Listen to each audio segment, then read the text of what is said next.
Dieu dit dans sa parole, je mets devant toi deux chemins, le bien et le mal. Toi, Seigneur Jésus. Choisis lequel tu veux suivre. Saint-Esprit. Mais moi, ton Dieu, je te demanderai de suivre le bien, Prendre comme texte de la afin que tu vives. Apocalypse 12, Pour que tu vives. verset 7. Oh yes. Et moi, je viens. Je dis, Seigneur, je t'aime. Je veux te suivre. Seigneur, dans ta présence, C'est ni par la force, ni par la puissance, garde mes mais c'est yeux, par ton esprit. Seigneur, Aide-moi, Seigneur. que je Soutiens mon âme. Amen. garde mes yeux pour que je voie tel que tu veux que je voie, pour que je ne sois pas précipité dans l'abîme, pour que je ne sois pas précipité. La parole de Dieu déclare: il y eut une guerre dans le ciel. Michael et ses anges combattirent le dragon. Le dragon combattit lui et ses anges, mais il ne fut pas le plus fort. Et il ne se trouva plus de place pour eux dans le ciel. Il fut précipité, le grand dragon, le serpent ancien, appelé le diable et Satan, celui qui séduit toute la terre habitée. Il fut précipité sur la terre et ses anges furent précipités avec lui. Alors j'entendis dans le ciel une voix forte qui disait: maintenant est arrivé le salut, ainsi que la puissance et le règne de notre Dieu et l'autorité de son Christ. Car il a précipité l'accusateur de nos frères, celui qui les accusait devant notre Dieu jour et nuit. Ils l'ont vaincu à cause du sang de l'agneau et à cause de la parole de leur témoignage. Et ils n'ont pas aimé leur vie jusqu'à craindre la mort. C'est pourquoi réjouissez-vous, cieux, et vous qui habitez les cieux. Malheur à la terre et à la mer, car le diable est descendu vers vous, plein de fureur, sachant qu'il a peu de temps. Ah, voilà, non, c'est pas ça. C'est Ésaïe 14, verset 14. Je monterai sur le sommet des nuées, je serai semblable au très haut. Mais tu as été précipité dans le séjour des morts, au plus profond d'une fosse. Nous voyons qu'au commencement, dans le ciel, il y avait Lucifer qui adorait Dieu. Mais Lucifer a été précipité sur la terre, lui et un tiers des anges ont été déchus parce que Dieu a trouvé le péché en lui. À partir du moment où Dieu l'a précipité sur la terre, il y a eu une séparation. Dieu a vu le mal en Lucifer, il a vu l'orgueil, il a vu la convoitise.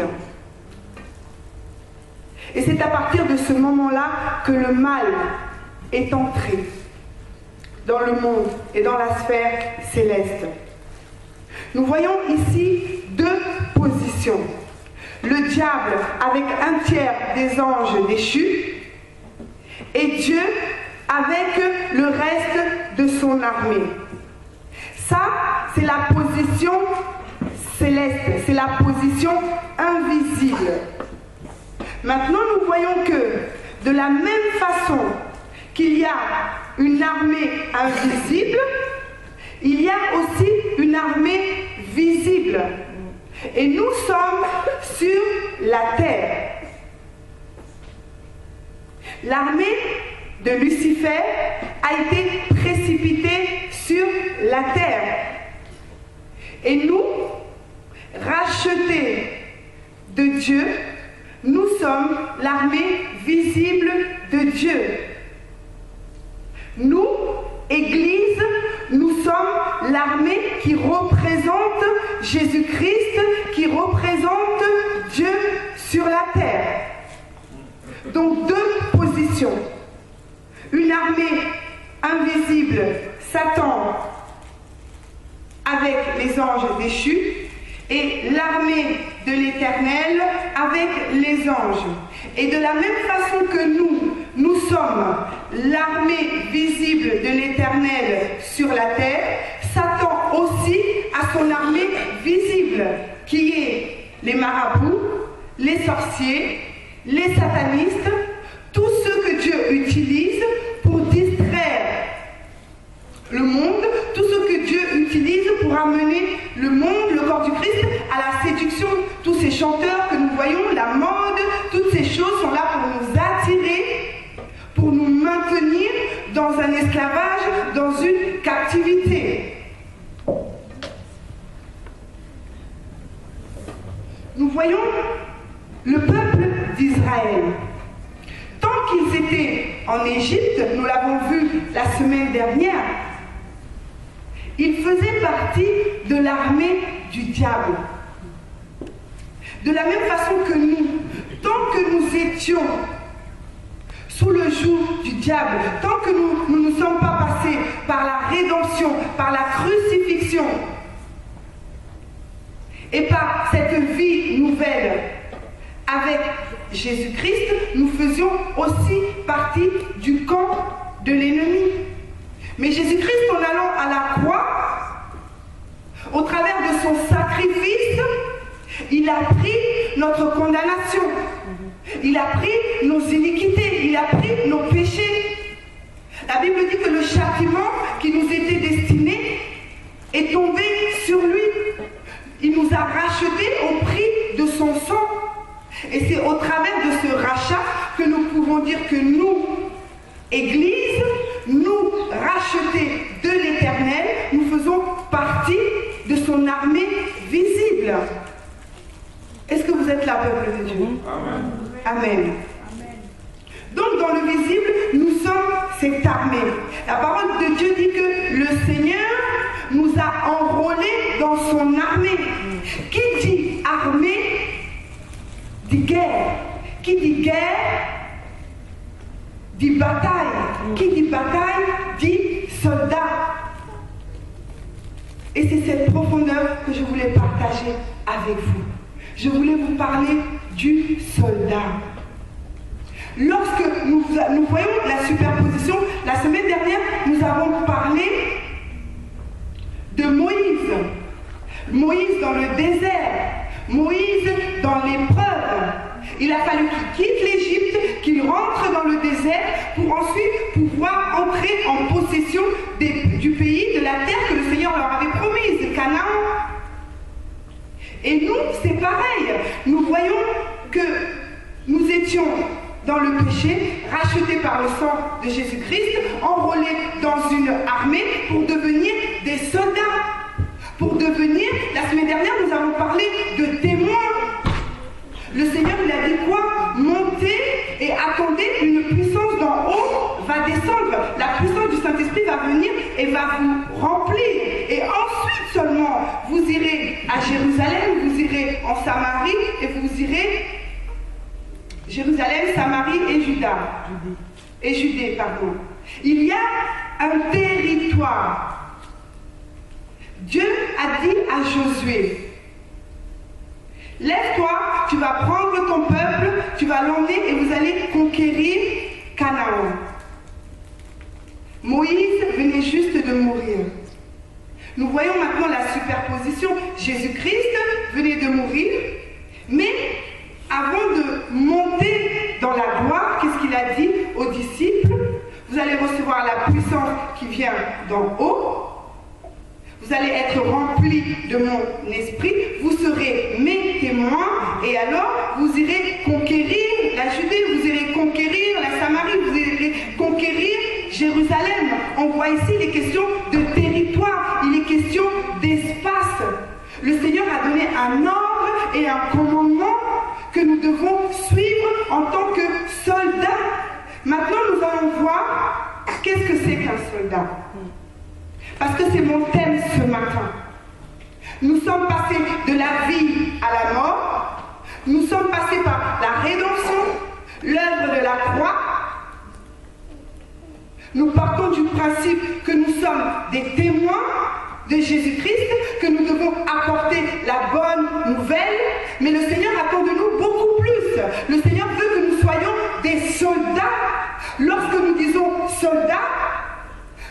parlons d'un mercenaire. Lorsque nous disons soldat, un soldat, il est au service d'un prince, il est au service d'un roi, il est au service d'un État. Le soldat doit être apte, le soldat doit être en bonne santé.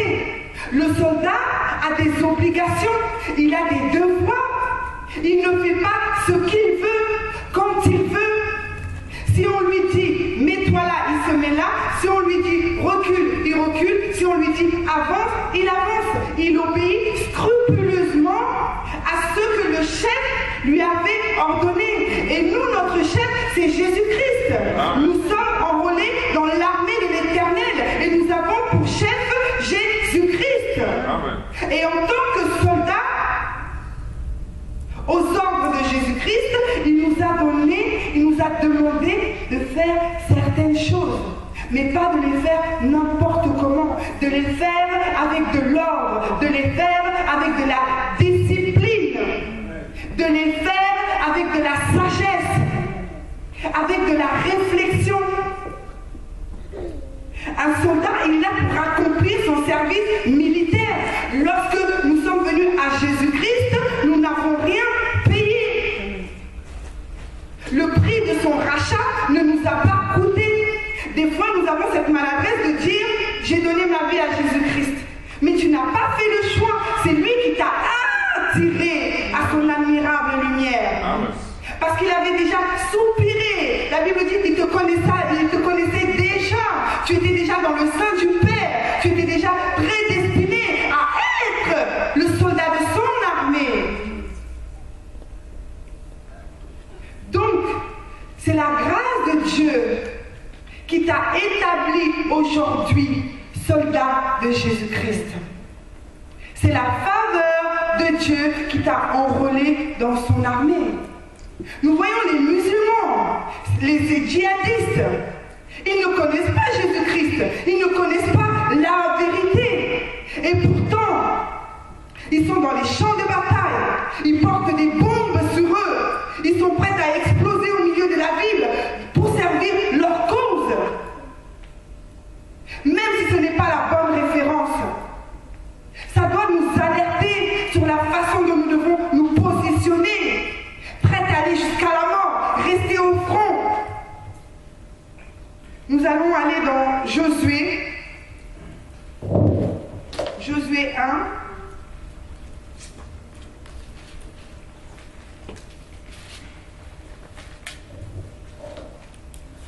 Nous allons lire Josué 1.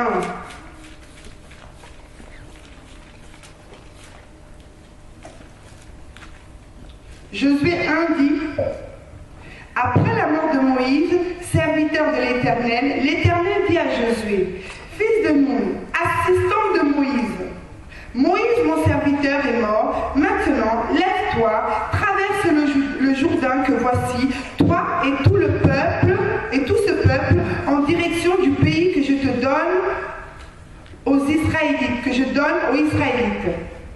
Tout lieu que foulera la plante de votre pied, je vous le donne, comme je l'ai dit à Moïse. Vos frontières s'étendront depuis le désert et le Liban que voici jusqu'au grand fleuve, le fleuve de l'Euphrate, tout le pays des Hittites, jusqu'à la grande mer au soleil couchant. Nul ne tiendra devant toi. Tous les jours de ta vie, je suis avec toi. Comme je l'ai été avec Moïse, je ne te délaisserai pas, je ne t'abandonnerai pas. Fortifie-toi et prends courage, car c'est grâce à toi que ce peuple héritera du pays que j'ai juré de donner à leur père de leur donner. Seulement, fortifie-toi et bon courage en observant et en mettant en pratique toute la loi que t'a prescrite Moïse, mon serviteur. Ne t'en détourne ni à droite ni à gauche, afin de réussir partout où tu iras. Au travers de cette parole, nous voyons que Dieu a garanti à Josué le succès dans la bataille. Dieu a dit à Josué: je serai avec toi. Tout lieu que foulera ton pied, pied, je te le donne. Observe ce que Moïse, mon serviteur, t'a montré. Et nous, bien-aimés, est-ce que nous pouvons dire que le lieu où nos pieds sont en train de fouler, réellement, Dieu nous les a donnés? Est-ce que nous pouvons dire que la terre dans laquelle le Seigneur nous a amenés, réellement, nous la possédons? Ou bien est-ce que c'est cette terre qui nous possède? Est-ce que nous pouvons dire que nous marchons dans la victoire? Est-ce que nous pouvons dire, restaurer, allons dans les profondeurs de nos entrailles, examinons-nous pour nous demander, est-ce que Seigneur, tu es avec moi? Est-ce que cette promesse que tu as promis à ton soldat, est-ce que pour moi aussi, elle est valable? Dieu ne fait pas de favoritisme. Car c'est alors que tu auras du succès, nous dit le Seigneur. Et c'est le Seigneur nous dit ce matin, il dit, j'ai une promesse pour toi.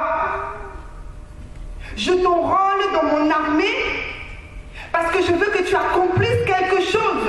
J'ai un territoire pour toi.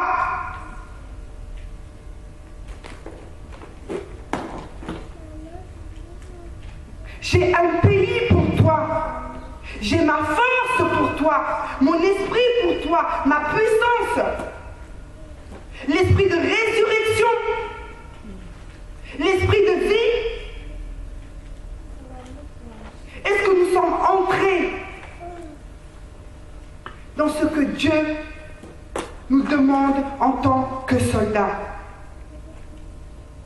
Le Seigneur dit quelque chose. Il dit seulement au verset 7, seulement. Seulement, c'est une condition. Tout ça, je te le donne.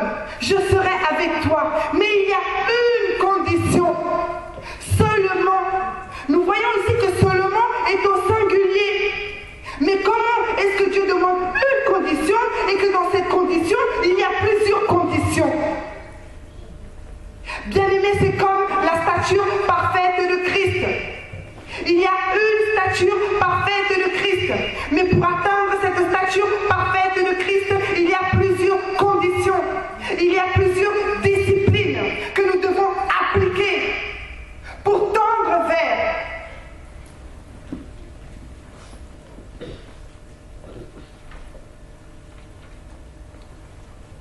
Le Seigneur nous demande ce matin, ce seulement-là, il faut l'analyser. Il faut rentrer dedans pour comprendre ce que je veux de toi en tant que soldat. Je t'enrôle dans mon armée. Es-tu prêt, soldat? Est-ce que réellement tu es prêt? Et c'est ce que nous allons faire ce matin. Nous préparer avec la parole. Mettre à nu ce que le soldat doit être. Mettre à nu ce que le soldat de Christ doit être. Ce que le soldat de Christ doit refléter.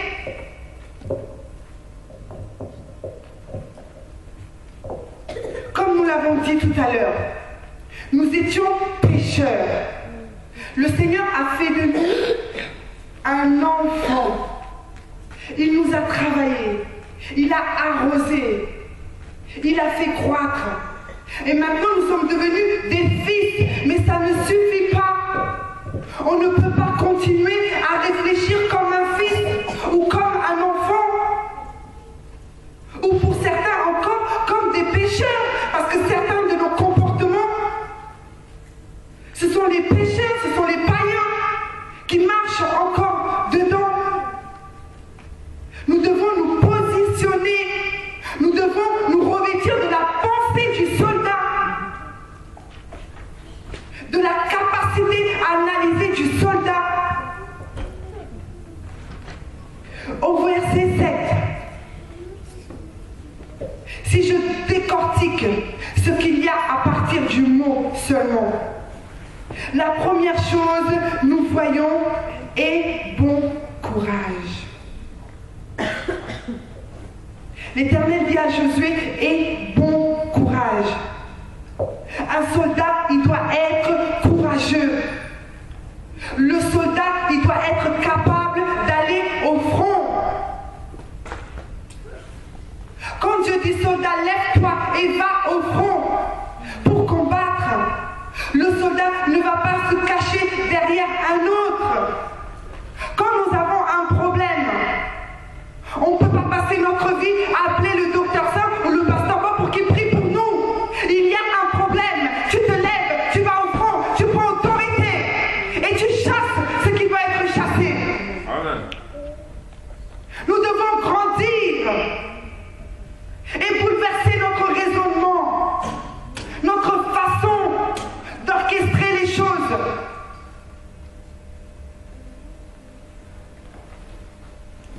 Nous allons voir un exemple du courage. 1 Samuel 17, verset 24.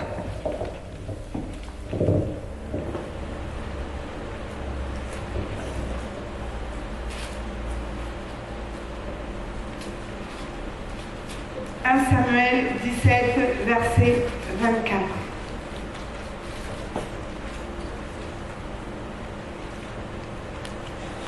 C'est l'histoire de David et de Goliath.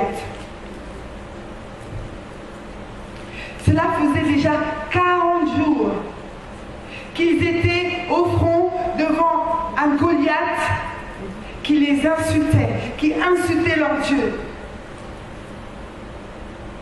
Qui leur disait, mais si vous êtes forts, venez. Si vous êtes l'armée de l'Éternel, venez. À la vue de cet homme qu'il faisait 3 mètres, et j'imagine la largeur qu'il devait avoir, le peuple d'Israël s'est mis à fuir. La Bible dit qu'ils étaient saisis d'une grande crainte. 1 Samuel 17, verset 24. À la vue de cet homme, tous les hommes d'Israël s'enfuirent devant lui et furent saisis d'une grande crainte. Au verset 11, un peu avant,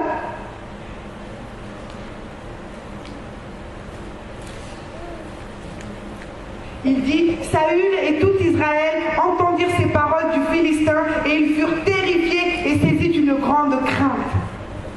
Bien-aimé, en tant que soldat de l'Éternel, le représentant dans cette armée visible, de quoi as-tu peur?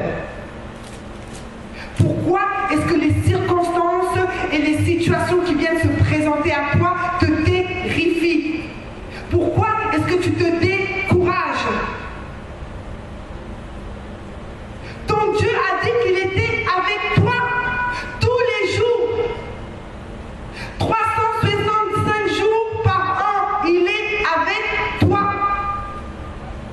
Ce Dieu qui a ouvert la mer, ce Dieu qui a ressuscité Lazare, qui a donné la vue aux aveugles. Est-ce que ce Dieu-là a changé, soldat? Pourquoi est-ce que tu trembles lorsqu'on vient t'apporter une mauvaise nouvelle? Lorsque tu reçois une facture? Pourquoi est-ce que tu murmures, mon Dieu, pourquoi m'as-tu abandonné?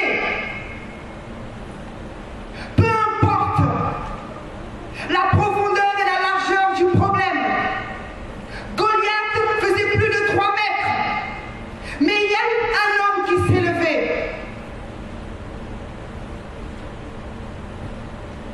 Au verset 26, David dit aux hommes qui se trouvaient avec lui, que fera-t-on pour celui qui tuera ce Philistin, qui relèvera le défi lancé à Israël?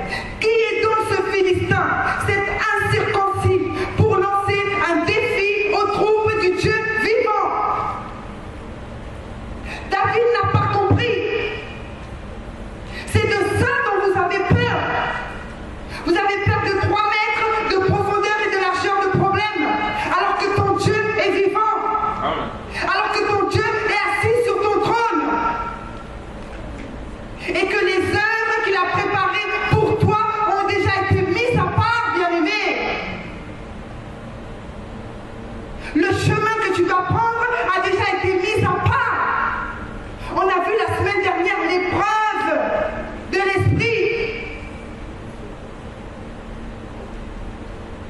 Il y a une fin à ces épreuves.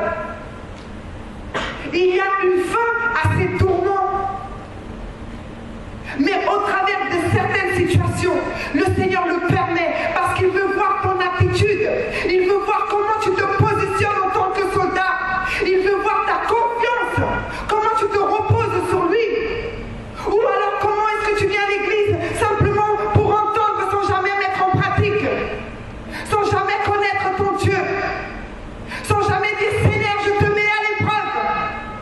Ouvre les écluses des cieux, Seigneur, parce que ma solution, mon refuge me vient de toi.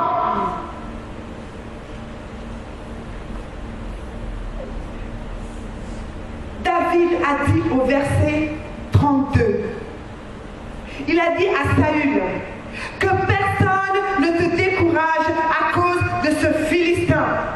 Ton serviteur ira se battre avec lui.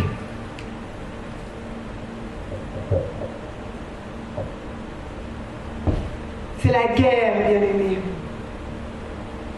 Les Goliaths ne cesseront pas de se lever contre l'armée de l'Éternel. Et nous devons être au front pour nous battre. Parce que de toute façon, reculer ne servira à rien. Si tu recules, il recule aussi. Si tu vas à droite, il ira à droite. Si tu vas à gauche, il ira à gauche. Tant que tu n'auras pas pris position, tant que tu ne te seras pas déterminé pour aller au front, parce que dans le plan que tu avais prévu, il y a une victoire. Il y a une bataille, mais il y a aussi une victoire. Et dans cette victoire-là, le Seigneur dit, je serai avec toi. Et tu représentes sa bannière. Tu représentes l'étendard de Jésus-Christ. Maintenant, si tu fuis, soldat, qu'est-ce que l'on dira? On dira ce que Goliath a dit. C'est vous? Venez, je vous attends. Mais nous dirons que personne ne se décourage, parce que je fais partie de l'armée de l'Éternel et je me porte volontaire pour aller délivrer les captifs, pour aller guérir les malades, pour aller redonner la vue à ceux qui étaient aveugles. Amen, amen. Nous voyons ensuite, nous retournons dans Josué.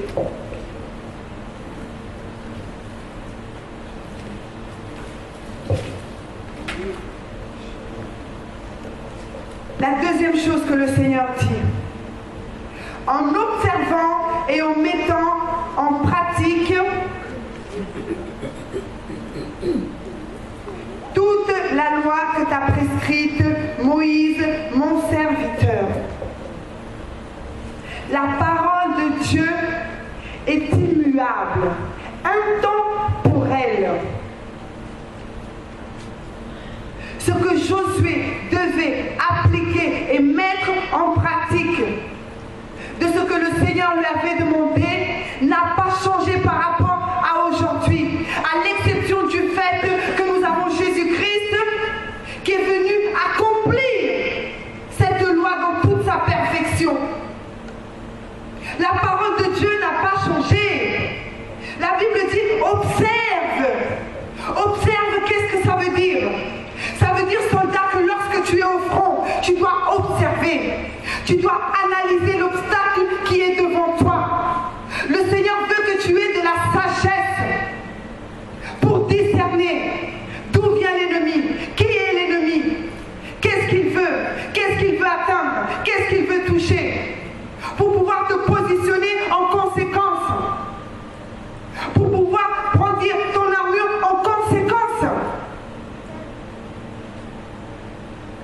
Dans notre vie, des fois nous faisons face à certaines situations parce que nous n'avons pas su observer, nous n'avons pas su analyser, nous avons permis que l'ennemi vienne tout doucement, avec de belles paroles, avec de belles choses, et il t'a dépouillé. Il est venu par derrière et il t'a mis un couteau sous la gorge. Le Seigneur nous demande d'avoir de la sagesse lorsqu'une situation vient se présenter à nous. Nous ne devons pas nous précipiter pour réagir. Nous devons être capables de dire à ma chair, calme-toi. Laisse l'esprit qui est en moi analyser la situation. Laisse-moi 2 minutes. Parce que c'est rentré, c'est venu dans mon cœur, ça a commencé à bouillir. Seigneur, mets de l'eau. Mets de l'eau dans mon cœur. Ça brûle, c'est le feu, ça me démange. Seigneur, mets de l'eau dans mon cœur. Mets l'eau de la parole dans mon cœur pour que je sache discerner comment je dois faire, comment je dois réagir. Amen, amen, amen.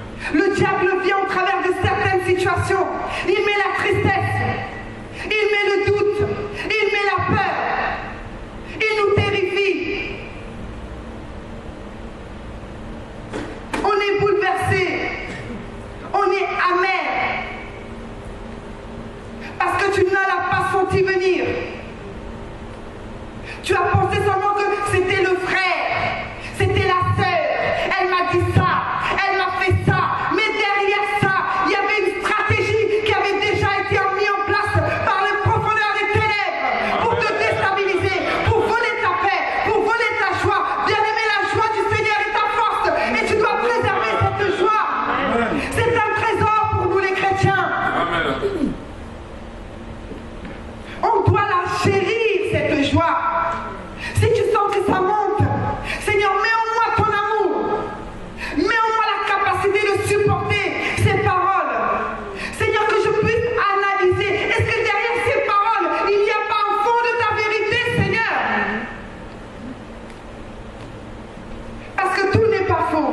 Des fois, le Seigneur peut permettre aussi qu'on nous dise des choses dures pour nous amener à quelque chose. Je m'assois, je réfléchis. Seigneur, tu as permis. Parce que rien ne peut se faire à la surface de cette terre sans que Dieu ait un œil, un regard dessus. Amen. Si ça s'est fait, c'est parce qu'il a permis. Amen. Qu'est-ce que tu veux me dire, Seigneur? Qu'est-ce que tu veux me dire, Seigneur? Cette situation se présente à moi. Je suis ton témoignage. Je tends à être comme toi, Christ. Maintenant, toi, Christ, dans cette situation, comment tu veux que je pense? Comment tu veux que je réfléchisse? Comment tu veux que j'aime? Et la parole va couler dans ton cœur. Et le Seigneur va apaiser ton cœur. Et tu seras capable, le dimanche d'après, de venir voir ce frère, cette soeur, avec un gâteau, des chocolats, ou de l'appeler au téléphone, pour dire, sois béni. Je t'aime, ma soeur. Ce que tu m'as dit, c'était peut-être difficile, mais j'ai compris que le Seigneur voulait m'amener à quelque chose au travers de ta parole. Amen. Ça, c'est l'humilité. Amen. Sauter au plafond, faire le tour du système téléphonique ne changera rien. Et tu auras échoué dans ton épreuve. La troisième chose,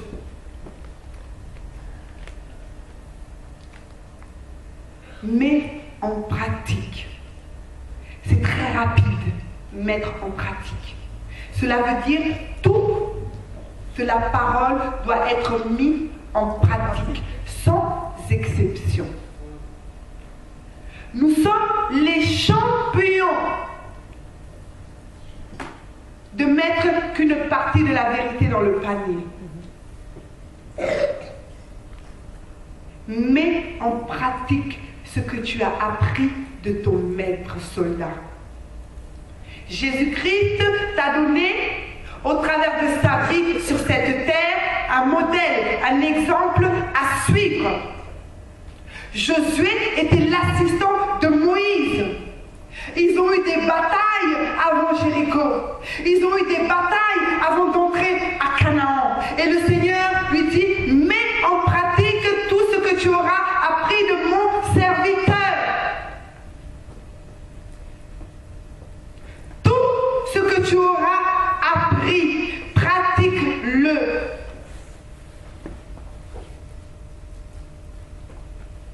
Pratique-le.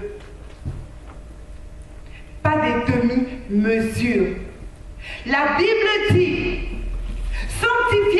tu dois te sanctifier. La Bible dit, aime ton prochain comme toi-même. Tu dois l'aimer comme toi-même. Parce que si tu lui fais du mal, c'est à toi que tu te fais du mal. Amen. La Bible dit, tu honoreras ton père et ta mère. Vous les jeunes, tu honoreras ton père et ta mère. Quand je vois la nouvelle génération d'aujourd'hui, la façon dont ils répondent à leurs parents, même si vous le voyez à la télévision, ce n'est pas à reproduire. Vous devez reproduire votre modèle et nouvelle génération. Et ce modèle, c'est Jésus-Christ. Demandez à vos parents comment était Jésus, comment il vivait. Parents, mettez à vos petits-enfants des dessins animés. Parce que la parole de Dieu, c'est une semence. C'est une semence. Et ceux qu'ils auront appris à faire tout petit, ils le feront quand ils seront grands. Ils trouveront même bizarre que ceux-là même qui étaient nos aînés, qui nous ont vus grandir, n'ont pas su mettre en pratique les fondamentaux de la parole. Et ils seront là pour apporter la vérité.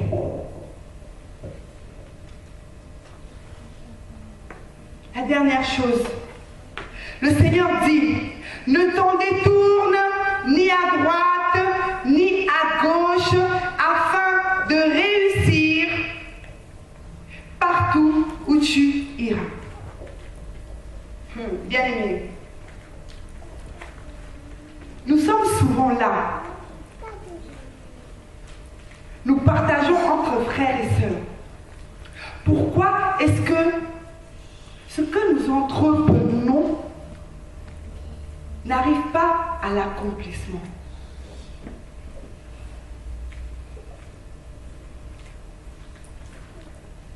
Ne t'en détourne pas, ni à droite, ni à gauche.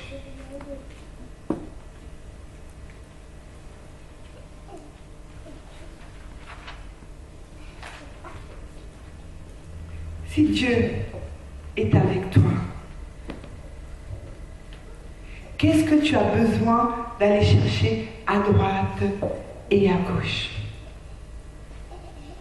À droite et à gauche, ce sont les avis qu'on peut venir nous donner.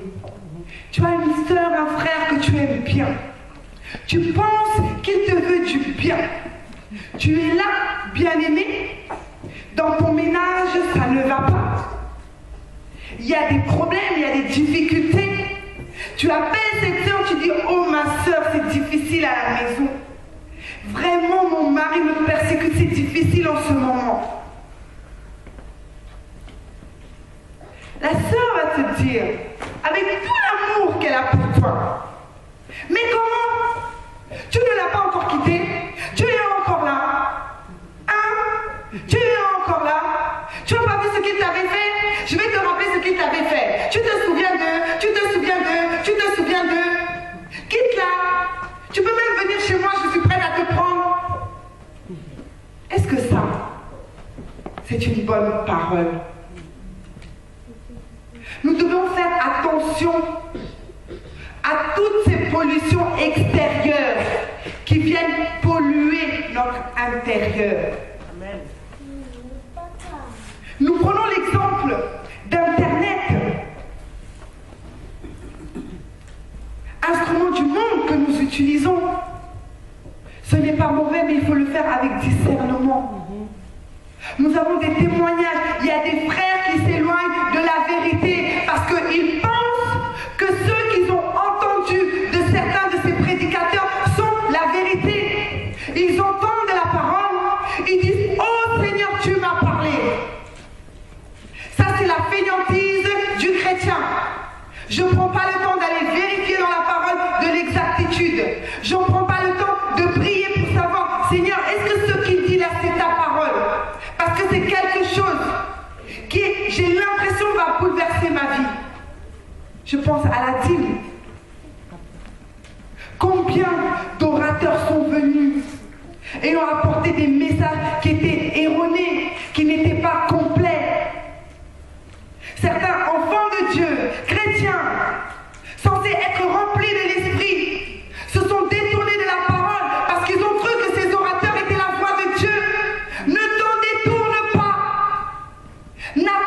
Alors, bien-aimés, et ça c'est très important, que quelqu'un vienne t'apporter la vérité, parce que la vérité est dans la parole. Et tout ce que nous, serviteurs, nous sommes appelés à dire sur cette estrade doit être passé au tamis. Est-ce que c'est la parole?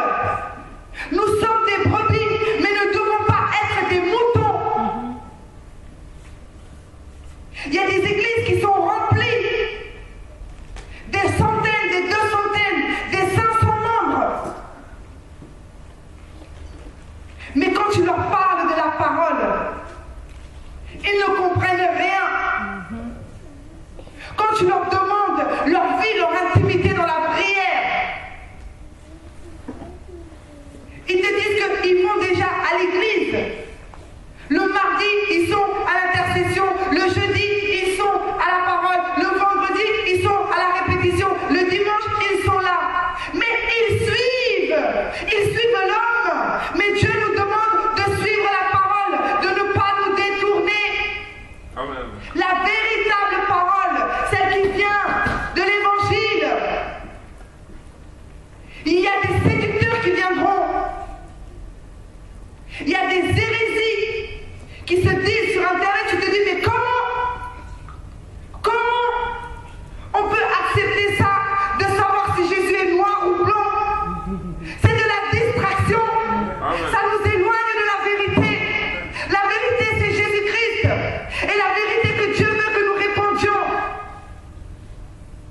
c'est aller par tout le monde et faites des disciples. Venez vous tous qui êtes fatigués et chargés, et je vous donnerai du repos. C'est Jésus-Christ, c'est le chemin, la vérité et la vie. C'est ça le message que Jésus-Christ est venu apporter. Un message de réconciliation. Pas un message pour nous faire comprendre que selon la couleur dont il est. Parce qu'il est noir, nous sommes noirs, donc nous vivons dans la gloire. Oh! Ne t'en détourne pas de cette parole. Nous allons voir deux exemples de deux soldats qui étaient censés être prêts, qui étaient censés être au front. Mais nous allons voir ce qu'il s'est passé. En tant que soldats, l'histoire de la Bible nous montre qu'il y a des erreurs qui sont impardonnables. Il y a des erreurs que le soldat ne doit pas commettre s'il veut rester en vie. Parce que cette guerre, c'est une guerre de vie et de mort. Et le diable rôde la moindre faille, la moindre brèche. Il entre. La Bible dit qu'il est là pour voler, égorger et détruire. Une fois qu'il t'a pris la parole, une fois qu'il a pris la vérité en toi, bien-aimé, il va te dévêtir, il va te dépouiller, il va te mettre nu au front. Comment vas-tu résister au front? Comment vas-tu combattre au front restauré? Et quand tu es nu, au front livré par toi-même, avec une armée devant toi, qu'est-ce que tu fais? Tu ne peux rien faire. Alors il vient et il t'égorge et tu tombes dans les ruines. Nous allons voir ces deux exemples. Le premier exemple, c'est Akan. Je relate brièvement l'histoire. Le peuple d'Israël devait donc aller conquérir Jéricho. Le Seigneur leur a dit, je te donne Jéricho. Il a dit à Josué, je vous donne Jéricho. Mais, à condition, le seulement.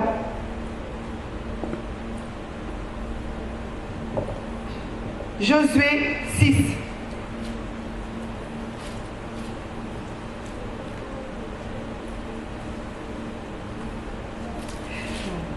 Josué 6, verset 2. L'Éternel dit à Josué, vois, je livre entre tes mains Jéricho, son roi, les vaillants guerriers. Vous ferez la tour de la ville, tous les hommes de guerre, vous tournerez autour de la ville. Une fois, tu feras ainsi 6 jours, etc., etc. Donc, Josué avec le peuple, le Seigneur leur avait donné Jéricho. Le Seigneur leur avait promis qu'il remporterait la victoire, que la victoire était assurée. Mais le Seigneur dit au verset 18, mais attention, gardez-vous de l'interdit, de peur qu'ayant déclaré l'interdit, vous ne preniez ce qui est interdit et ne mettiez ainsi dans le camp d'Israël sous l'interdit et en y jetant le trouble. Tout l'argent, l'or et les objets de bronze et de fer sont consacrés à l'Éternel. Ils entreront dans le trésor de l'Éternel. Le Seigneur avait donné une consigne. Je vous donne Jéricho. Mais il y a quelque chose qui m'appartient.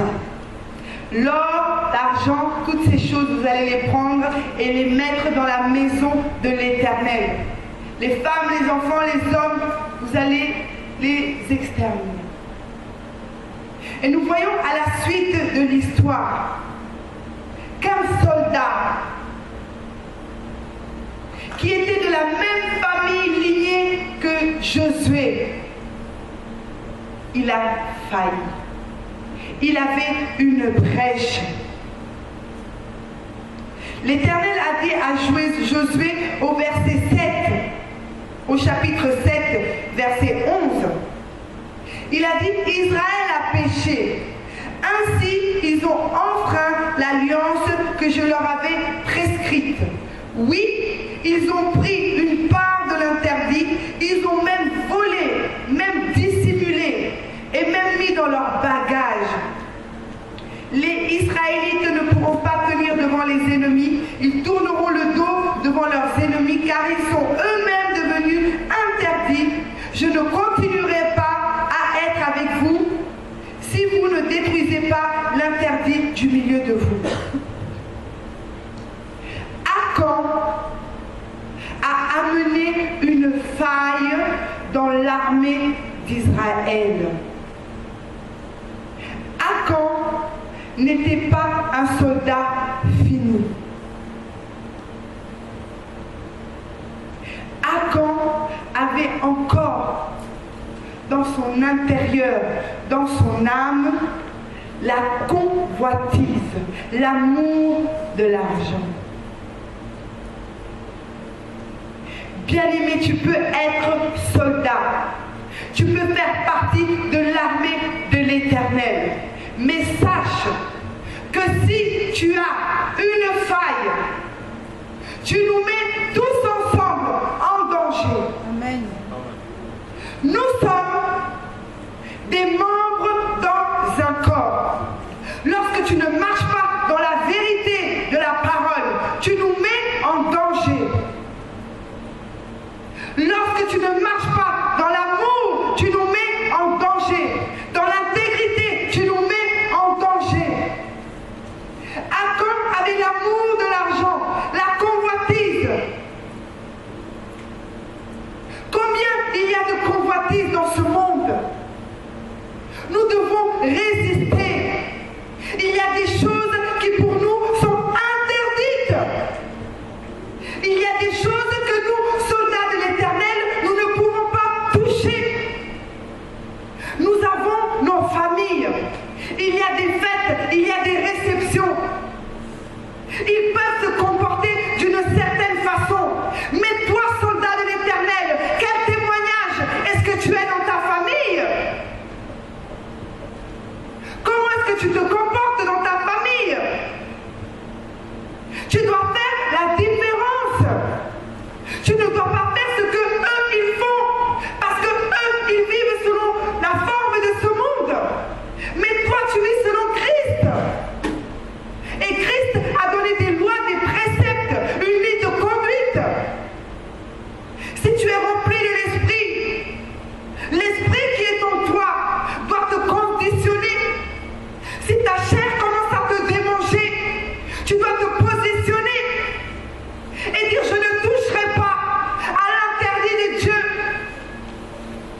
Le Seigneur ne fait pas de demi-mesure avec sa parole.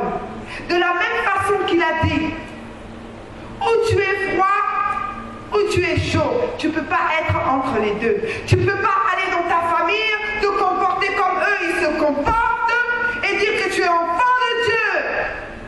Tu dois te comporter comme un soldat. Tu dois représenter Christ. Lorsqu'il te voit, il doit savoir qu'il y a certaines choses qu'il ne peut pas faire en ta présence. Parce que lorsque tu es là, il y a la crainte de Dieu, bien-aimé. Lorsque tu es là, il y a la présence de l'Éternel. Quelque chose doit les saisir.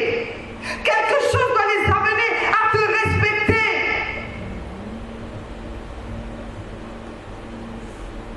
Tu dois faire la différence.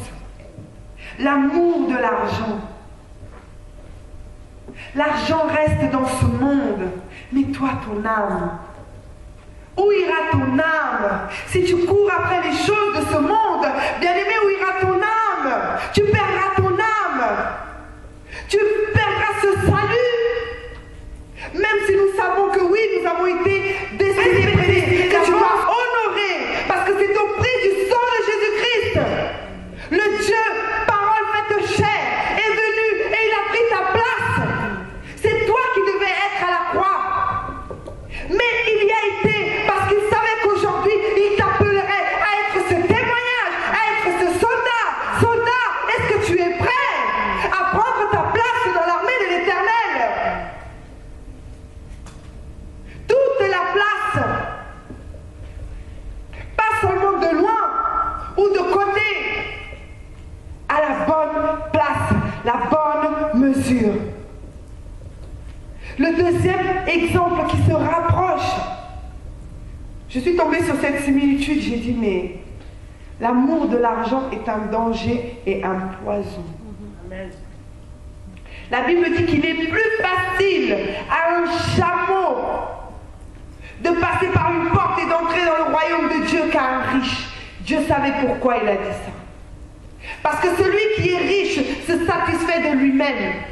Celui qui est riche croit qu'il a tout, croit qu'il est tout, qu'il n'a besoin de dépendre de personne. Or, Dieu veut que nous dépendions de lui, que nous soyons constamment à ses pieds, avec des prières, des supplications, des lamentations, avec un cœur d'humilité.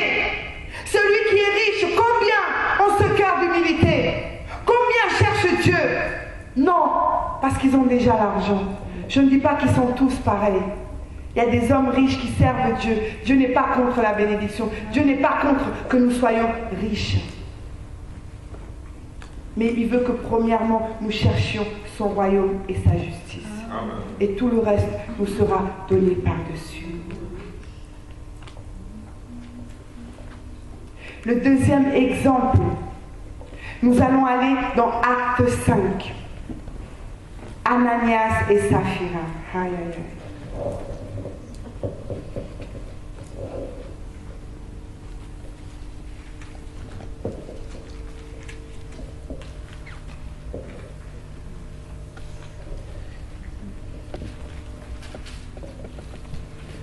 Ananias et Saphira.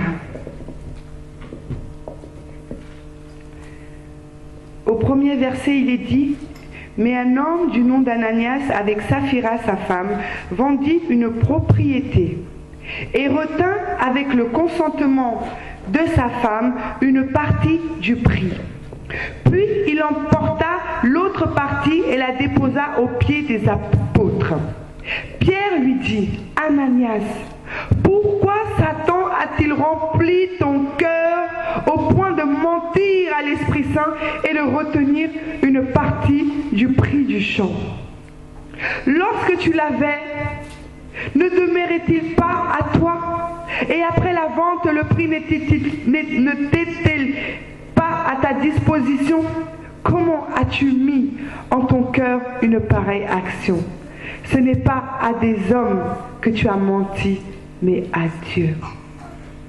Ananias entendit ces paroles et tomba et expira. Une grande crainte saisit tous les auditeurs. Les jeunes gens se levèrent, l'enveloppèrent, l'emportèrent et l'ensevelirent. Environ 3 heures plus tard, sa femme entra. sans savoir ce qui était arrivé. Pierre lui adressa la parole. Dis-moi, est-ce à tel prix que vous avez vendu le champ? Oui, répondit-elle, c'est à ce prix-là. Alors Pierre lui dit, comment vous êtes-vous accordé pour tenter l'Esprit du Seigneur? Voici ceux qui ont enseveli ton mari sont à la porte. Ils t'emporteront. À l'instant, elle tomba à ses pieds et expira.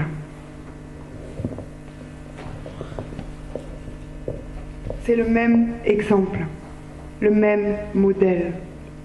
C'était des soldats. Ils étaient enrôlés dans cette armée. Ils avaient décidé de tout mettre en commun pour Christ. Chacun venait et déposait sa part. Mais eux, ils ont cru que Dieu n'allait pas les voir. Bien-aimés, quelle conception est-ce que nous avons de Dieu? Pouvons-nous pécher impunément sans penser qu'il nous voit? Pouvons-nous commettre des horreurs dans le secret sans qu'un jour cela paraisse à sa lumière? Quel Dieu? Quelle est cette conception que tu as dans ta pensée de Dieu? Il est omniscient et omnipotent, dit la parole. Rien ne lui est caché. On a dit qu'ils n'ont pas menti à l'homme, mais c'est à Dieu lui-même. Lorsque nous faisons des choses dans le secret, dans le caché, des impudicités, des immoralités, bien-aimé, peut-être je ne te vois pas, peut-être les sœurs ne te voient pas ou le pasteur ne te voit pas, mais Dieu lui voit, et il sait, et il juge, et il condamne, et le salaire du péché c'est la mort. Il y a des convoitises où nous ne devons même pas mettre un orteil, parce que ça t'aspire, ça t'éloigne de Dieu. Ça amène ton cœur et ton âme à la meurtrissure. Tu meurs à l'intérieur parce que Dieu s'est retiré de toi. Je serai avec toi, mais à condition, je te donnerai du succès, mais à condition, ôte l'interdit de ta maison. Est-ce que nous sommes des vrais soldats? Ou est-ce qu'il y a encore des choses qui sont cachées?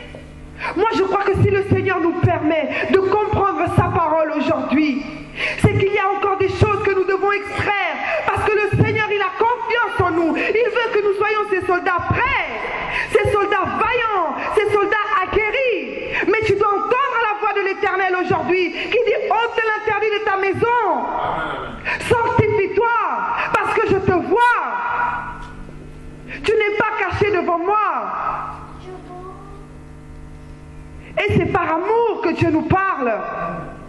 C'est par amour que Dieu nous parle. Vous pensez que Anania et Saphira, lorsqu'ils voulaient le faire, ils n'ont pas eu cette voix dans leur conscience qui lui ont dit qu'ils étaient en train de voler? Lorsque Arcan, il a pris l'interdit de l'Éternel, est-ce qu'il l'a caché? S'il l'a caché, c'est parce qu'il sait. Il savait que ce n'était pas à lui. Il savait que c'était à Dieu. Il savait que cette voix lui avait déjà parlé à l'intérieur. Il n'a pas écouté la voix de l'Esprit. Bien-aimés, nous devons écouter la voix de l'Esprit. Lorsque le diable vient se présenter à nous, avec l'or, avec l'argent, et qu'il veut nous détourner de la voix de Dieu, nous corrompre, nous devons dire non, l'argent sale, je n'en veux pas. Ce qui ne vient pas de Dieu, je n'en veux pas. Des fois, nous faisons des affaires, bien-aimés, pour faire fructifier l'argent. Mais cet argent-là, c'est le ténèbre qui le fructifie. Cet argent-là, c'est le sang qui le fructifie. Mais ce n'est pas le sang de l'Éternel. C'est le sang de toutes ces âmes qui ont été livrées à Satan, bien-aimés.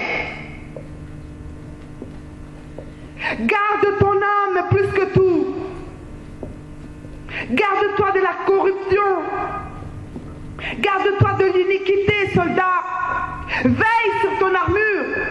Veille sur ton cœur. Dans 1 Timothée 1, verset 10, il est dit que les menteurs n'hériteront pas le royaume de Dieu. Des fois, nous usons de fourberie. Nous donnons des demi-vérités pour amener l'autre à accepter. Des fois, nous les femmes, on aime bien les demi-vérités parce que si mon mari apprend toute la vérité, aïe aïe aïe. Sois honnête et vrai. Et si ça vient de Dieu, Dieu lui-même touchera son cœur.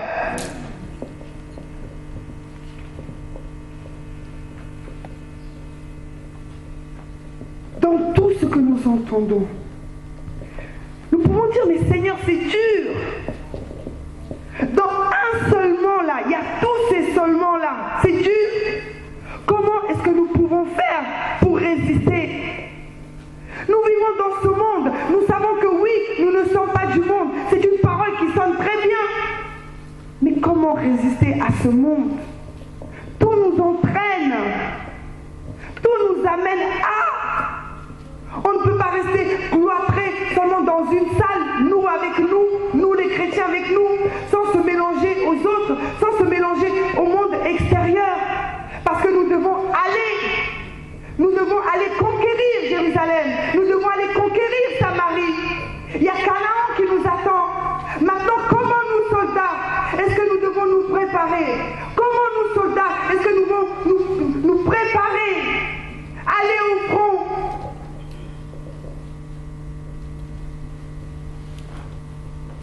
La première chose,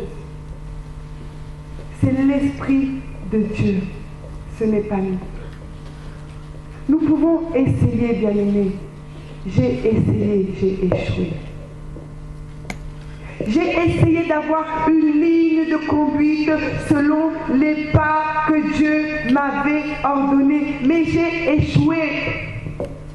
Tous les jours de notre vie, nous pouvons dire que sans l'Esprit de Dieu, nous échouons. Parce que nous tendons vers, parce que notre chair est là, et qu'elle nous pousse à des désirs contraires de celles de l'Esprit de Dieu.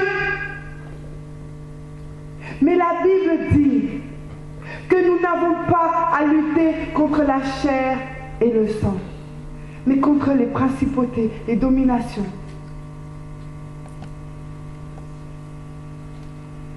Et aujourd'hui, le Seigneur dit, tu es devenu pour moi plus qu'un enfant. Tu es devenu pour moi plus qu'un fils. Je t'enrôle dans mon armée. Mais je veux que tu vives. Je veux que tu sois prospère. Je veux que tu gagnes la victoire et la bataille. C'est pour cela que l'Éternel dit dans Ésaïe 13, verset 4, il dit, l'Éternel passe en revue son armée. Ce matin, l'Éternel passe en revue son armée. Nous allons nous mettre au front et l'Éternel va nous passer en revue. Tu es au front. Le Seigneur t'appelle au combat. Maintenant, il se lève, l'Éternel des armées, celui que Josué a vu. Il vient chez les restaurés et il nous passe en revue. Ok, on va commencer. Tu es debout devant l'armée. Tu es au front. On commence avec Éphésiens 6, verset 14.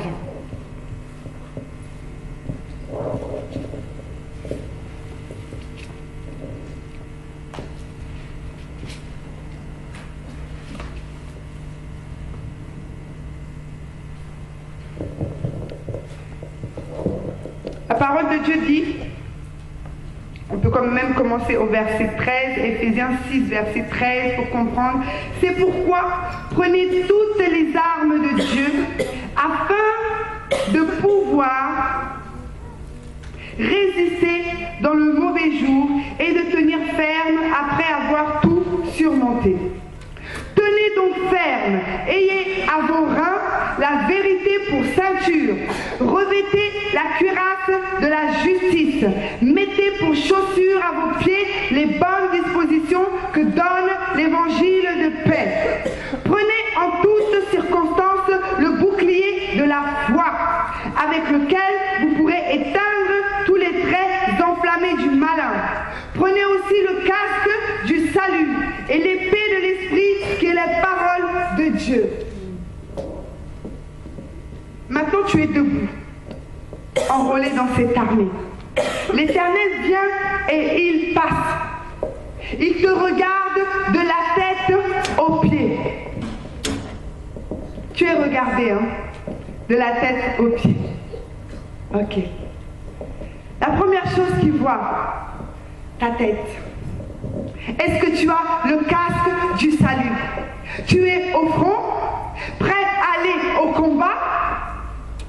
Est-ce que tu as ton casque? Le casque représente le salut, ce que Dieu a fait pour nous. Le casque, c'est notre confiance parfaite. Je sais que Jésus-Christ est mort pour moi, qu'il est allé à la croix, que son sang a coulé, qu'il est ressuscité, mais qu'il est aussi mort, qu'il est parti dans les profondeurs, dans les parties inférieures de la terre pour aller libérer ceux qui étaient captifs. Et moi, j'étais captif. J'appartenais au camp de l'ennemi. J'appartenais à Satan. Mais mon casque du salut me dit quoi? Jésus-Christ, ma victoire, ma bannière. Il est mon salut. Il est mon rocher. Il est mon berger. Il est mon bouclier. Il est ma force. Il a donné sa vie pour moi. C'est lui qui m'a délivré.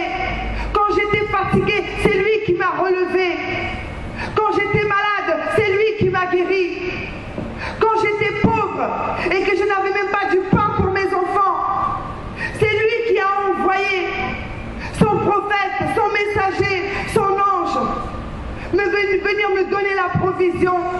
Il est mon salut, il est mon bienfaiteur.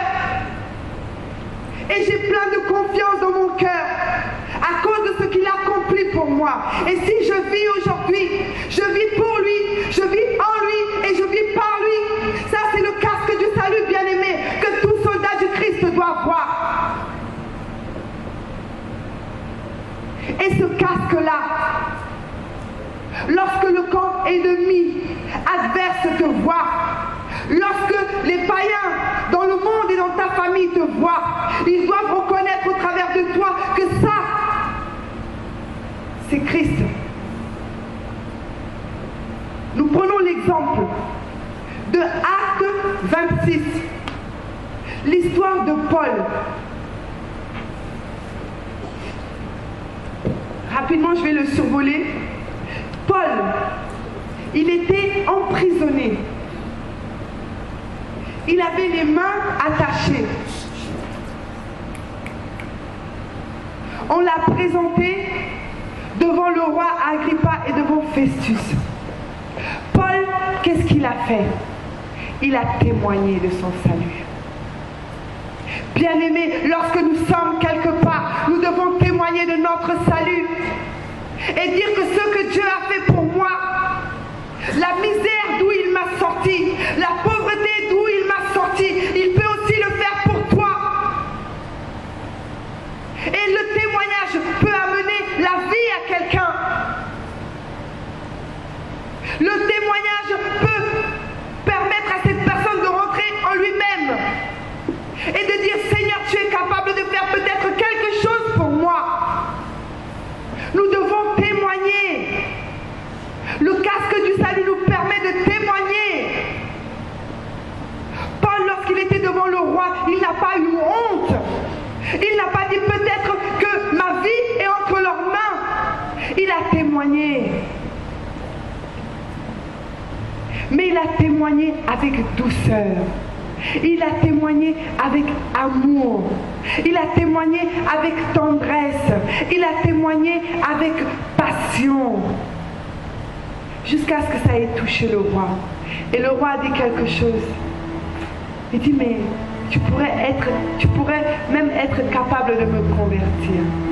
S'il a dit ça, ce n'était pas pour rien. C'est-à-dire que la façon dont Paul a mené le salut de sa propre vie, ça a mené le roi Agrippa à prendre en considération qu'un homme comme Paul, qui persécutait l'église de Christ, s'il a été capable, s'il a été touché par Dieu sur le chemin de Damas, alors que peut-être pour ce roi, Dieu pouvait faire aussi quelque chose, mais ça, il ne voulait peut-être pas l'avouer. Et il a préféré dire, mais je serai presque converti. Mais ce presque-là, ça a permis un bouleversement dans son être, dans son intérieur. Tu es toujours au front. Le Seigneur te regarde. Il t'observe. Il s'arrête sur ta poitrine. Il s'arrête sur ta cuirasse. La cuirasse, c'est la cuirasse de la justice. C'est celle qui te justifie devant les hommes et devant Dieu. Ce qui se passe, c'est que lorsque nous, enfants de Dieu, témoins de Jésus-Christ, remplis de l'Esprit après avoir reçu la parole, lorsque nous marchons dans le péché, nous devons savoir que le diable rôde. Il y a un accusateur qui est là pour nous rappeler que ce que Dieu avait dit dans sa parole, toi-même tu n'es pas capable de l'appliquer. Notre cuirasse, elle doit être brillante. Elle doit être polie, de manière que lorsque tu es au front, soldat, la lumière seulement qui resplendit de ta cuirasse doit être capable d'aveugler le camp adverse. La justice doit habiter en toi. Ton être intérieur doit dire que je suis justifié devant Dieu. Je suis présentable devant Dieu. Si ce n'est pas le cas, rétablis la justice de Dieu en toi.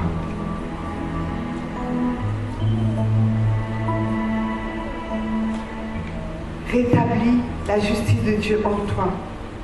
Parce que l'accusateur, la parole de Dieu dit que l'accusateur est devant le trône de Dieu pour accuser les frères en Christ. Nous avons à l'intérieur de nous une mesure qui nous sonde. Cette mesure qui nous sonde, c'est l'esprit du Dieu vivant. Cet esprit qui convainc de péché, de justice et de jugement. Tu sais quand tu as péché. Tu le sais. Tu es mal à l'aise. Tu es perturbé. Tu es triste parce que tu sais que tu as attristé Dieu. Redore ta cuirasse. Nous voyons encore l'exemple de Paul dans Actes 24, verset 16. Il dit, c'est pourquoi moi aussi, je m'exerce constamment à avoir une conscience irréprochable devant Dieu et devant les hommes. Une bonne conscience, c'est celle qui est capable de séparer les désirs de ta chair, les désirs de ta volonté, au profit de la volonté de Dieu, au profit du désir de Dieu. Une bonne conscience, elle doit tous les jours chercher ce qui est bon, agréable et parfait aux yeux de Dieu. Une bonne conscience te dit oui, c'est bien. Une mauvaise conscience te rappelle que tu as péché, que tu es en dehors de Dieu. Nous voyons l'exemple. J'ai beaucoup d'exemples parce que j'aimerais que ça illustre. Nous, tout au long de la parole, ces hommes qui nous ont précédés, ils ont eu des histoires similaires à ce qui nous ressemble, à ce que nous vivons. C'est ça mettre en pratique, c'est ça observer, prendre ce que nos anciens ont fait et pour ne pas faire les mêmes erreurs et pour tendre vers ce témoignage. Nous voyons encore l'exemple de Saül et de David. Saül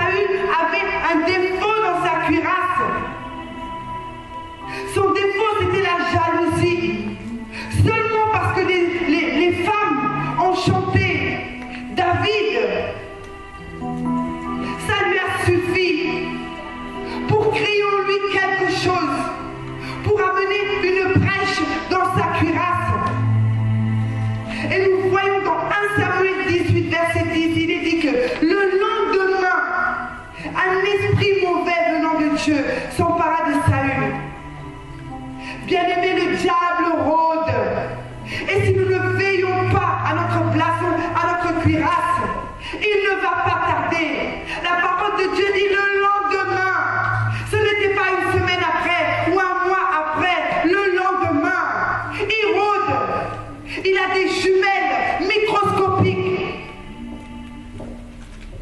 Et dès qu'il voit qu'il y a une petite faille, il y a une petite entaille, pour Saül c'était la jalousie. Et à cause de cette jalousie, il a poursuivi David, alors que David lui voulait du bien.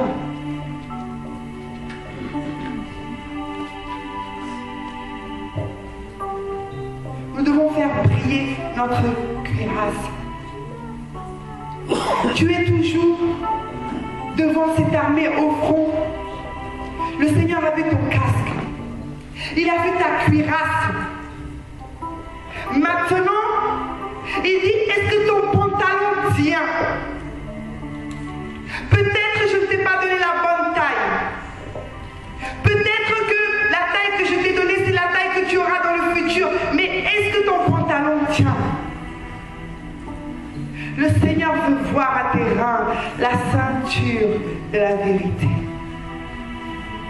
La vérité, c'est celle qui juge l'intention du cœur. Bien-aimé, lorsque tu fais quelque chose, que ce soit pour Dieu, pour les hommes, pour tes bien-aimés, avec quel cœur est-ce que tu le fais?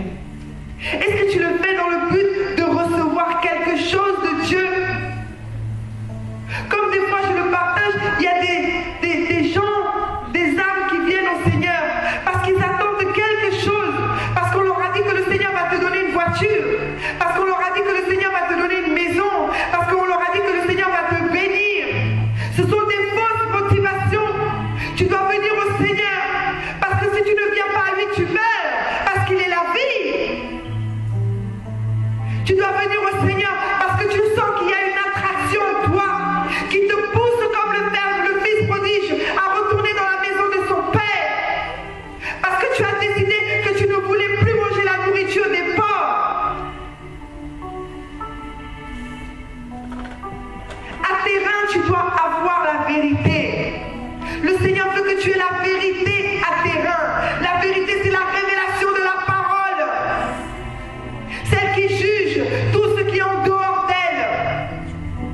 Si tu fais quelque chose qui n'est pas bien, la parole vient te dire, ce n'est pas ce qui est écrit. Parce que moi je dis, parce que moi j'ai écrit, parce que moi j'ai prophétisé.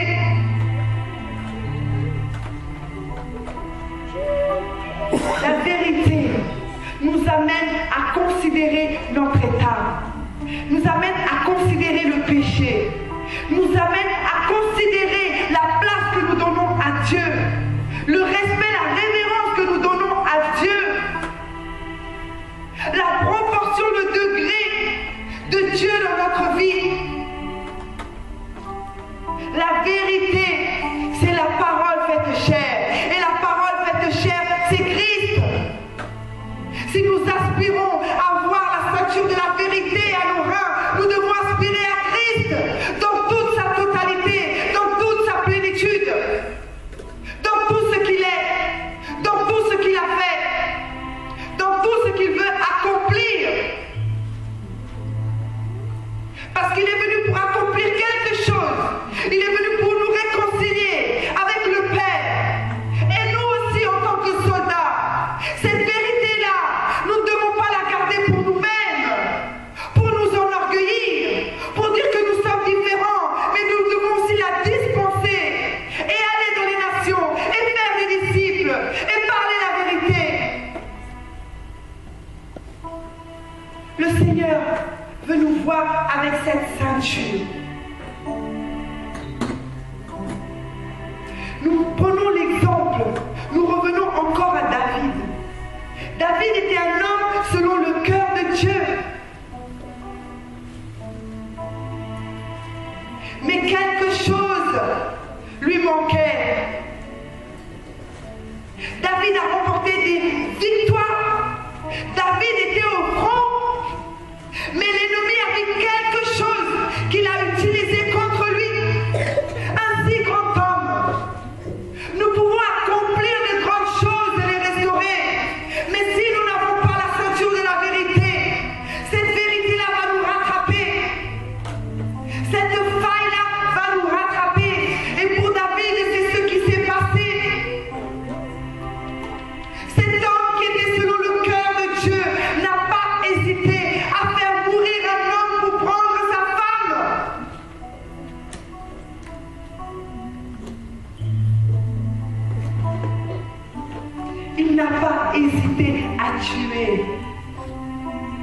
pour la convoitise de la chair. C'est terrible.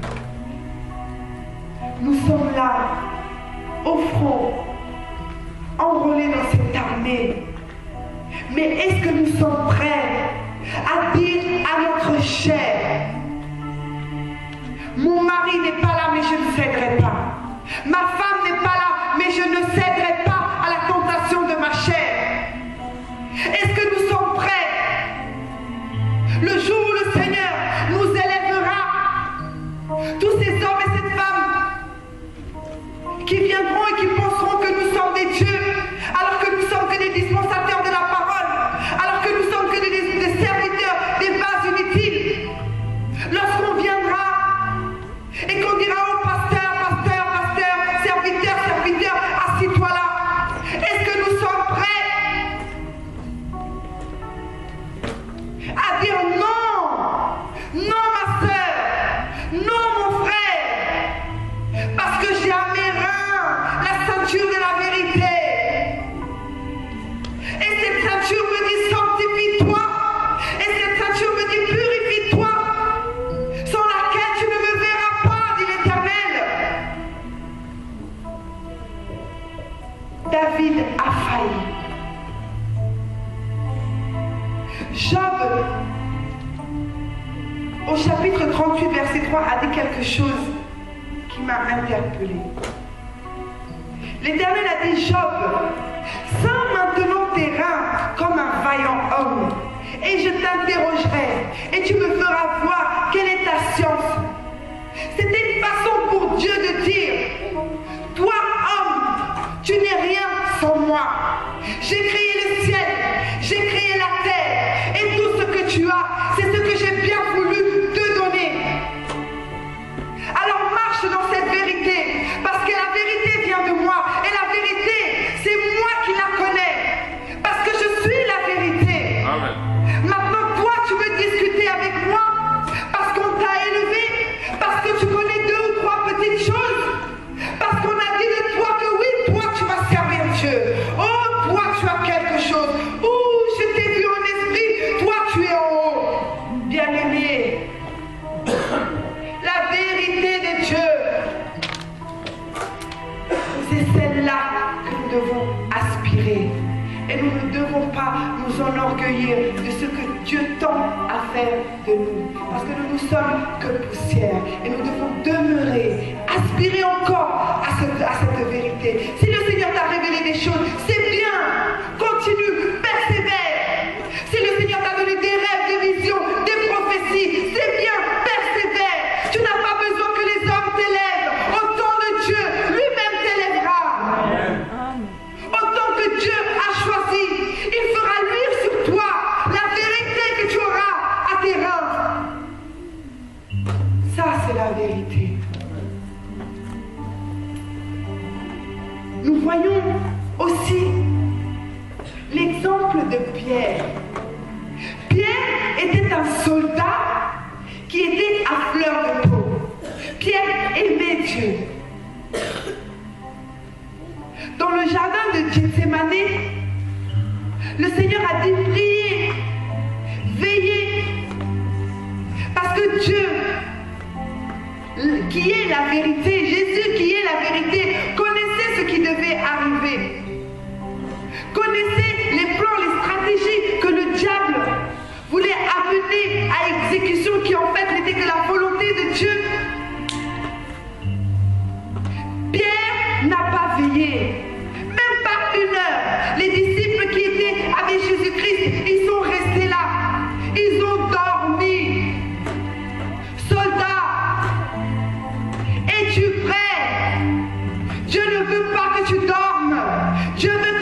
prier pour que l'Esprit de Dieu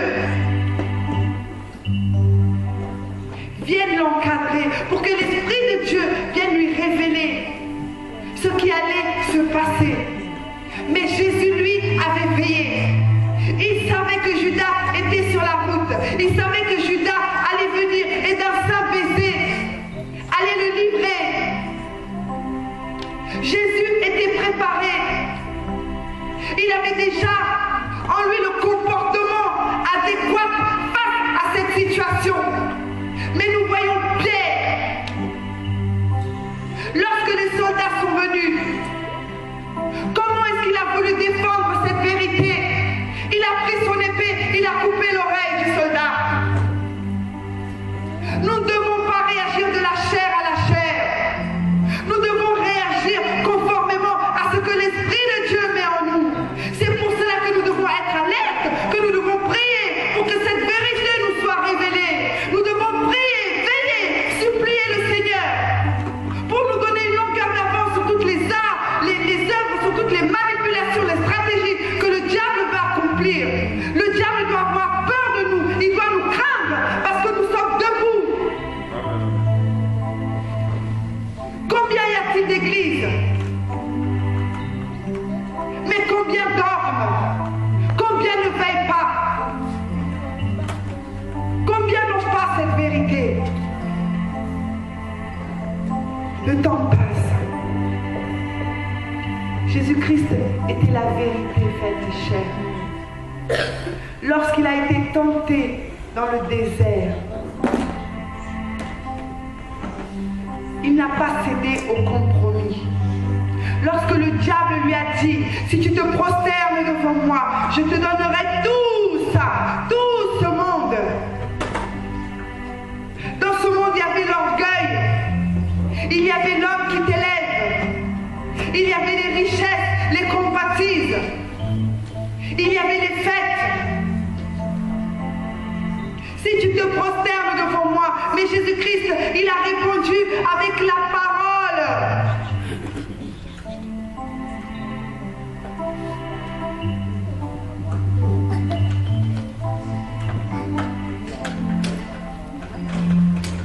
Il a dit, retire-toi, Satan, car il est écrit, tu adoreras le Seigneur ton Dieu, et à lui seul tu rendras un culte.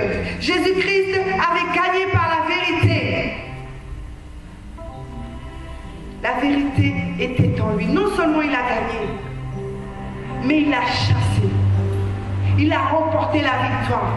Après toutes les tentations que le diable est venu lui imposer, Jésus-Christ a gagné sa victoire. Tu es là. Le Seigneur a regardé ton casque, il a regardé la cuirasse, la ceinture, et il descend sur tes pieds. Les pieds de l'évangile. Les chaussures, le zèle de l'évangile. Les pieds, c'est l'évangile. Jésus-Christ est venu nous apporter une évangile de paix, une évangile d'amour, une évangile de compassion, de miséricorde. Est-ce que nous avons cet évangile en nous? Est-ce que nous avons cet amour en nous, cette compassion en nous, cette tolérance? Jésus-Christ est venu servir. Est-ce que nous sommes prêts à servir, à tout donner? Si tu sais qu'il y a une âme qui est là, qui a besoin de venir à l'église, tu as entendu son cri, tu es véhiculé ou à pied, tu peux même aller jusque dans sa maison, l'encourager, la soutenir pour qu'elle vienne avec toi dimanche. Tu peux même te lever un peu plus tôt, donner 1 heure de ton temps pour la mener dans la maison de Dieu. Parce que peut-être le salut l'attend, peut-être l'évangile touchera sa vie. Mais tu lui donnes simplement l'adresse, tu lui dis, oh, c'est un peu loin ma soeur, on va se croiser là-bas. Fais un effort, manifeste l'évangile,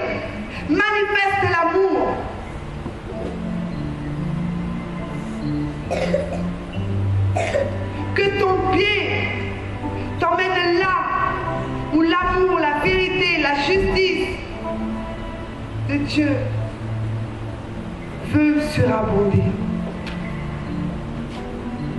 Dans ce monde, nous devons faire la différence.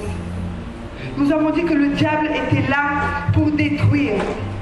C'est le destructeur. Mais nous, nous avons le restaurateur. Rapidement, à la main gauche, le Seigneur attend que tu aies le bouclier de la foi. Cette foi sincère. Cette foi qui ne dit pas seulement « je crois » de temps en temps. Quand Dieu fait quelque chose de bon, ah, je crois. Quand Dieu m'envoie dans les épreuves, ah, je crois mais je ne suis pas sûre. Une foi sincère et inébranlable. Une foi qui dit « je sais que mon Dieu va faire ».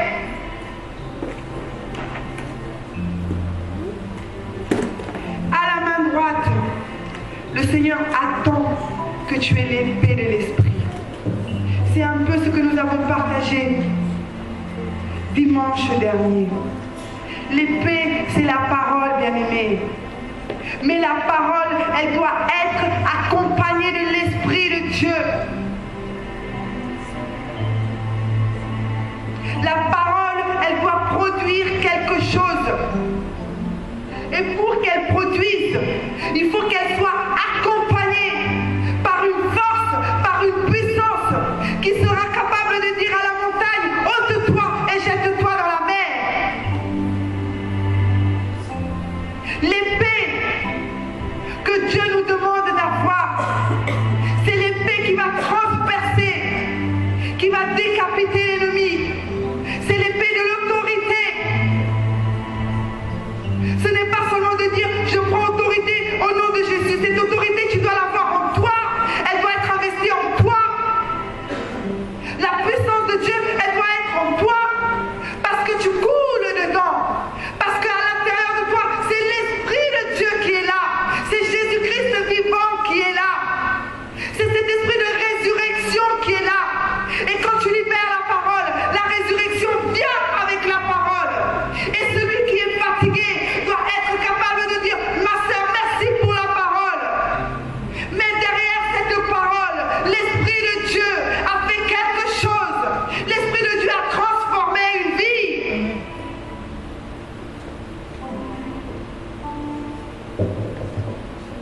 Je voudrais conclure en disant que, encore une fois, prenons conscience que c'est la guerre.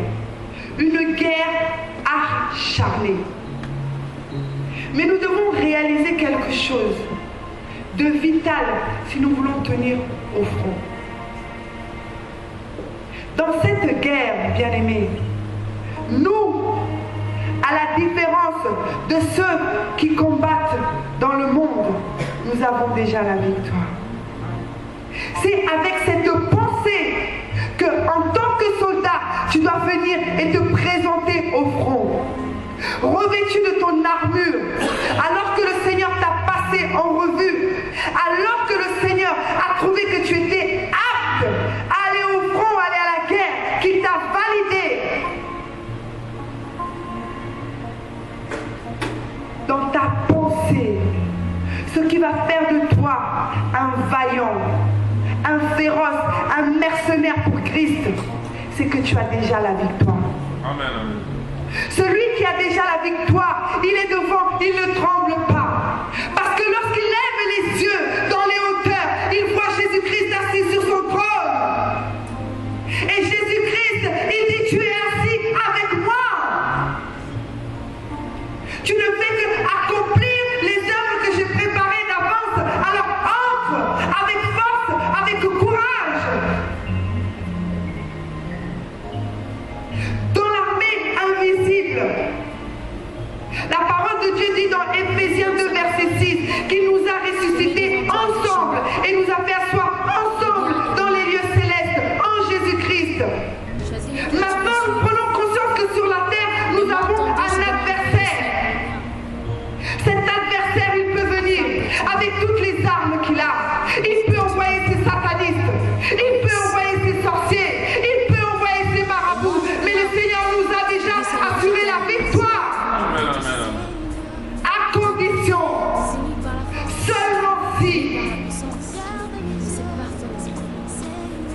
appliquons la parole. Mettons en pratique. Observons. Analysons notre entourage. Aspirons aux œuvres de l'Esprit. Parce que nous savons que c'est spirituel. Les choses de Dieu sont spirituelles. Et c'est spirituellement qu'on nous juge. Et ce combat, il est avant tout spirituel. Nous sommes visibles, mais nous marchons dans l'invisible.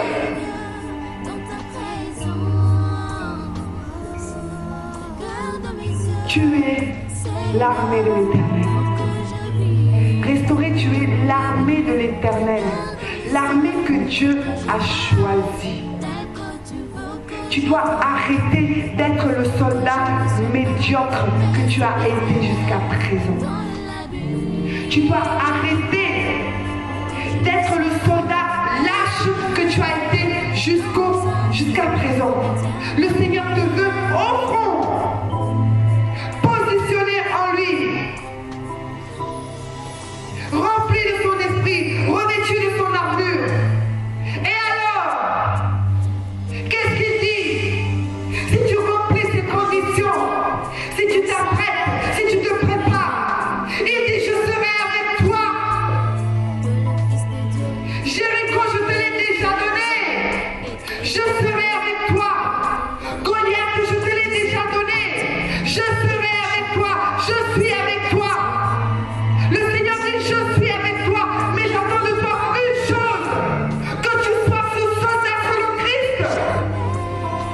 Ce n'est plus le temps de fuir, de reculer en arrière. C'est le temps de marcher vers la victoire. Parce qu'elle nous a été assurée. Et nous rendons gloire à Jésus-Christ pour cette victoire. Gloire à Jésus. C'était la parole de l'Éternel pour son peuple ce matin. Gloire à Jésus. Je vais appeler les chants.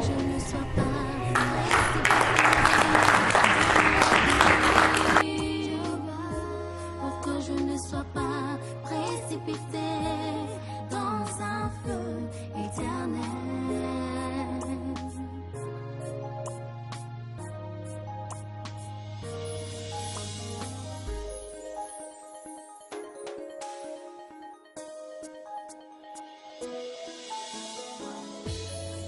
Dieu dit encore dans sa parole: lui, toi, jeune homme, jeune fille, réjouis-toi dans ta jeunesse. Sache qu'un jour, il y a un jugement qui t'attend.